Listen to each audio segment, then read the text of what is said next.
right, folks, this is John Pettipas. Welcome back. And I'm doing it's Tuesday evening. Right now it's 12 minutes past 7 o'clock in the evening on the evening of Tuesday, the 6th day of October, 2020. Welcome back, all you wonderful folks out in Computerland, over the internet, those computer machines. Great to see you again, and thank you for the confidence you find folks that have subscribed in the past week have placed in me, and for your loyal viewership and liking and commenting. Each and every one of you is greatly appreciated. You're wonderful folks, and I start by thanking you because this is my Thanksgiving 2020 message. And I'm going to start off here on a little bit of a serious note, but it's very frank and very direct. This here is a bottle of water, H2O. It's in many respects the building block of life. You can get by without food for a while, but none of us as human beings can survive. Plants in the garden, Farmer JP in the spring, kitty cats, your dog, human beings. None of us can survive, your horses, cattle, without water. This is water, and I'm gonna make a point. I have no patience for people that have self-sympathy. I think self-sympathy is one of the saddest things you can see.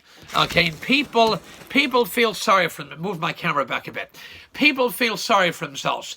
Some people do, I don't know why. People, if they face a loss or something happened bad in life, it's okay to have a little bit of mourning or be off in your humor a bit, but self-sympathy, I sincerely, from the time I've been a kid, my earliest childhood memories, I have no time or respect for people that dwell on self-sympathy. That's not good. That's just not good. Okay? And so this is what brings me to bottle of water.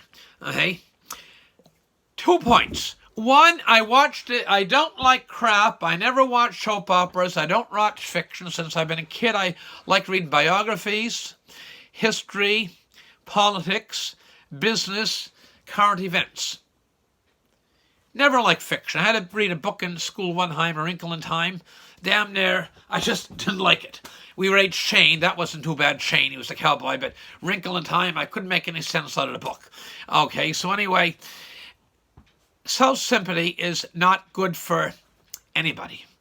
Now, watching a piece in the BBC World News America, probably about 5 nights ago, not even a week ago, and this father and his wife left through either North Africa, Algeria, Tunisia, someplace, and they're heading to either Italy or to continental Europe. And they had a little son, and the poor little guy, they don't know what happened. They lost the power in their boat, or they went adrift, whatever it was. And in desperation, he filled a bottle with seawater, and the little boy was crying, little infant, small kid, maybe not infant, but very small kid. And young boy, maybe I don't know what it was, year, 2 years old, no more than that.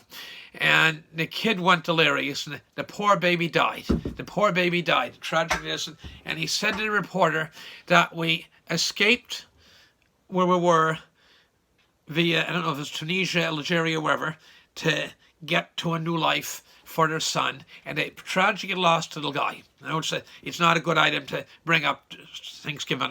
Bear with me. I'm making a point. This bottle of water. There was a lady one night, again it was in the BBC, or it might have been out of the United States, and the little girl had a suitcase, and she was lugging a suitcase along to the airport.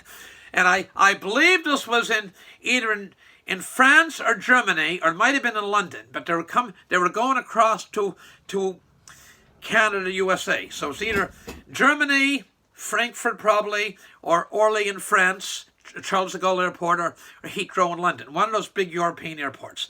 And the little kid was pulling along this heavy little suitcase, and the lady from security knew that it was not untold. This little girl was probably 4 years old, 4 or 5 years old, and she just had a little suitcase, and she asked her, what's in it? And she knew it was not untold, and she opened, you can see, take a look, and she had big bottles of water.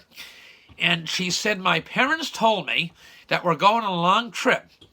And she had escaped, and they were lost at sea. And again, they lacked water in life. And she said, I'm long trip. I'm taking water so I won't be thirsty. Now, that is water. There's a guy in Halifax, I'm going to name him by name. the Edwards family of Edwards Fine Foods, Kentucky Fried Chicken franchise. During the Great Depression, he collapsed. He was so hungry, he had nothing to eat, he collapsed. And he said, I went in the restaurant business, long, hard hours in restaurant business often, but he said, you'll always have something to eat. And so that is example. We'll always have something to eat. In Dale Carnegie course I took 30 years ago plus now, and there was people in different... One guy was cold, and he said, as long as I was warm, I was always happy. Somebody else went through extremely difficult circumstances in which they had nothing to eat for a prolonged period of time, and he said, as long as I had something to eat and a little bit of warmth and clothing, I was happy. So none of us has any right to complain. Not one of us, no matter how difficult we may find our circumstances in life, or think the circumstances of the world or our lot in life has been, we have no right to self-sympathy. And it was Thanksgiving. This is now, it's meant to be a happy time.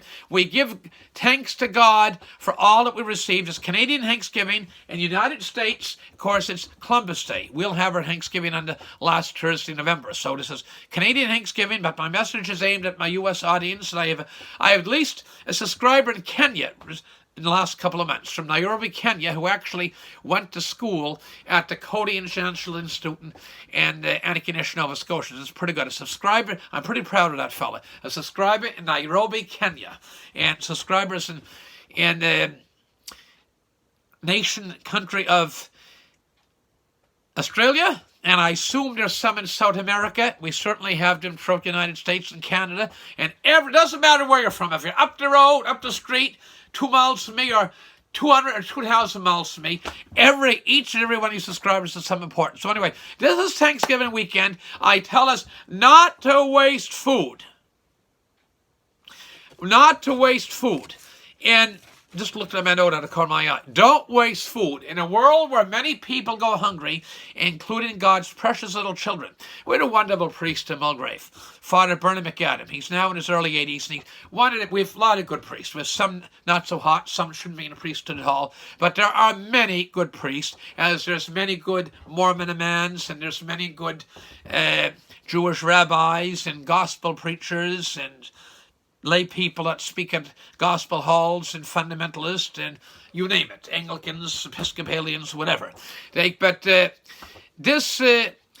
particular priest was exceptional. And when he was a young priest, he was stationed in Honduras. And after the wedding couple come out, before they had confetti, or maybe they couldn't get confetti in Honduras, they took rice. And they'd fire the rice on the bride and groom as they exited the church. And after Mass was over, and the wedding was over, and the newly wedded couple were off to happily married, good future, good Lord willing, certainly they could find, they take, and there was women with little brooms cleaning up all the rice that was on the steps in the church. And it is not nice to clean up the church. And he learned some Spanish, and he said, no, amigo. No, they're taking that rice home to eat. That's a fact. That is an actual fact. After the service, they sweep up the rice and take it home to eat for their families. Okay, so I have no toleration for waste. It just drives me. I have no toleration for waste. None whatsoever. In a world where many people go to bed every night hungry, that we waste food, I think the good Lord, we face the good Lord as we all will someday, he will have a special place in hell of condemnation for any of us that dare to waste food. And that's a fact. Anyway, back to Thanksgiving. It's been a tough year for many people, and we've all been hurt by this coronavirus, the biological warfare that came out of it's hurt the Chinese people. What the Communist Party of China inflicted upon the free world and their own people is not good. Bad stuff, to put it mildly. Tempts me to use cursing words, but I've promised myself I'd never do it. I'm not going to do it tonight. We've had a bountiful crop of apples in this area. People squeezing to make apple juice, beautiful. You can mix it. You can get these things at the store, get them at the Home Hardware wherever you're shopping at, and you can squeeze beet juice. I know a wonderful Dutch lady used to take and squeeze beets and make beet juice, which is very good. Lots of vitamins in it. It's almost like that V8 juice. Clamato juice is excellent. V8 juice. And she squeezed that, and she'd add apples. She'd get and squeeze those, and add the two together. And it's a beautiful thing. Apple juice and cranberry juice. So all kinds of resourcefulness. Some eat squash, some don't eat squash, some eat zucchini, some don't eat zucchini. But try it. Our dear native friends introduced us at their first Thanksgiving. Bless their heart. Medellin, hello and thank you. They brought corn and squash to the first Thanksgiving in Massachusetts. I salute you and thank you for bringing it. Squash is one of my favorite vegetables, and even cats like squash, and they tell me poodle dogs like squash. Anyway, I'm going on beyond my time limit. I want to wish each and every one of you a happy, holy, peaceful, enjoyable Thanksgiving. And remember my example here of how important water is to life and how food is, and not to waste. In a world where many people go to bed hungry, including children, God's precious children, it's unconscionable to waste food. You can freeze it, you can put it in saran wrap in the fridge, freeze it in the fridge, compared to the freezer section of your fridge. Put it in a crisper, it'll keep a few days, 3 or 4 days, whatever, mashed potatoes, whatever, and whatever. Don't waste food. It's not good. And we're very thankful. We've had a beautiful crop of apples this year. The gardens have been bountiful. They tell me you can't get mason jars anywhere. There's lots of pickles. I've been given pickles on many occasions. One of the lady gave me 2 big bags of apples every me, which I made an applesauce through a colander, and beautiful. I've been eating applesauce every day this past week for dinner at lunchtime. And I have a bowl after supper, and I'm watching the news. So, again, I want to wish each and every one of you wonderful folks, thank God. Kids, thank your parents. Parents, thank your parents. And thank the people that go out there and work, the farmers and the fishermen and the truck drivers and the ladies and fellows in the stores, supermarkets, and all through the food and supply chain. So, until next time, this is John Pettipas. I want to sincerely wish all you wonderful folks a very happy, holy, peaceful Thanksgiving, and think of others. Do something for the food bank. Do something for Feed Nova Scotia, people in other parts of the country. Do something for the soup kitchen. Think of others, and when you think of others, there's nothing better for anybody's mental health than think of other people. I've never seen anybody have prolonged psychological health issues. I was talking to a psychologist now, but it's true. People that think of other people are almost always very happy people. With that, I gotta go, and I'm gonna wrap up. Which is John Pettipas, wishing each and every one of you wonderful folks all the best. God bless, and happy Thanksgiving, and happy Columbus Day to you all. Thank you very much. Good night now, and spread this video to folks all around YouTube land. Thank you. Bye for now.